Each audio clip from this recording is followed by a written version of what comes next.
Well, we have one more poem, but I'm going to ask you the final question that we've asked every single one of our guests.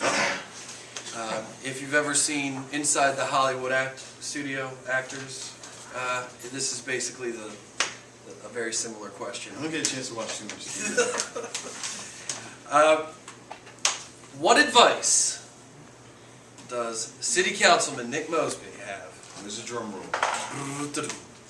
For students going into the post-high school world?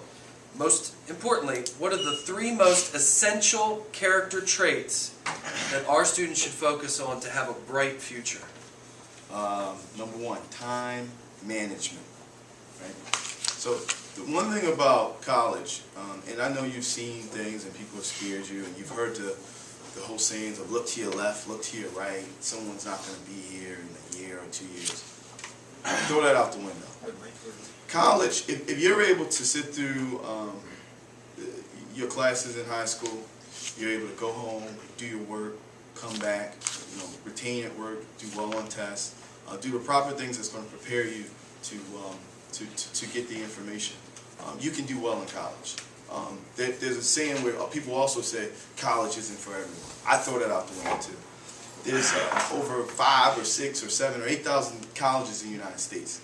There's a college out there for each and every one of you. It's if you're going to put the work in to find a college. So I said my first point of time management, because once you get into that institution, you'll have classes, right? So some of your classes will be on Monday, Wednesday, and Friday. Others will be on Tuesday and Thursday. Sometimes you can set up your schedule where you won't have class at all until noon or until 1 o'clock. Some days you won't have a class at all. It's a free study time. But also in college, there's a lot of parties, there's a lot of activities, there's a lot of clubs, there's a lot of things that you can do on that college campus. So one thing I stress for someone who's seriously thinking about going to college and on their way to college is to stress the importance of time management.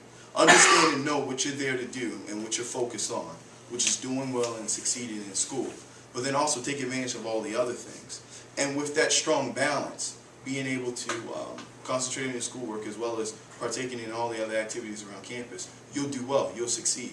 There's been studies to show that when you just focus on school, if that's all you're focused on, then those students who do not have that good balance necessarily don't do the same as others who have that balance. So I would say time management. So you know that you have 2 hours worth of studying to do, you block that off on your calendar, and you do those 2 hours worth of studying. Then you know you want to go play basketball for an hour, you block that off, and you go play basketball for an hour. You know you have to maybe review something for a big test the next day, you block that off, and you know what time you're going to go to sleep. So a regimen and a schedule and time management is essential to doing well in college. And like I said, each and every one of you can go to college. There's a college out there for each and every one of you, and you can be successful.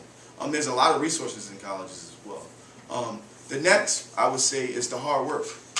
Nothing in this world comes easy. Nothing. And no matter if you're a millionaire or you're homeless, like I said, you have the ability to dream, but with those dreams, you have to put the work in. You have to put the effort in. Time management, hard work, and you asked me for a third one. I would say the third one would be never hesitate to, when you make a mistake, the one thing about making a mistake is always a learning opportunity. You can always improve on that. A lot of times in life, when we make mistakes, we try to cover those mistakes up, or we try to take other steps backwards to fix that mistake, as opposed to accepting the responsibility and moving on and gaining from that mistake.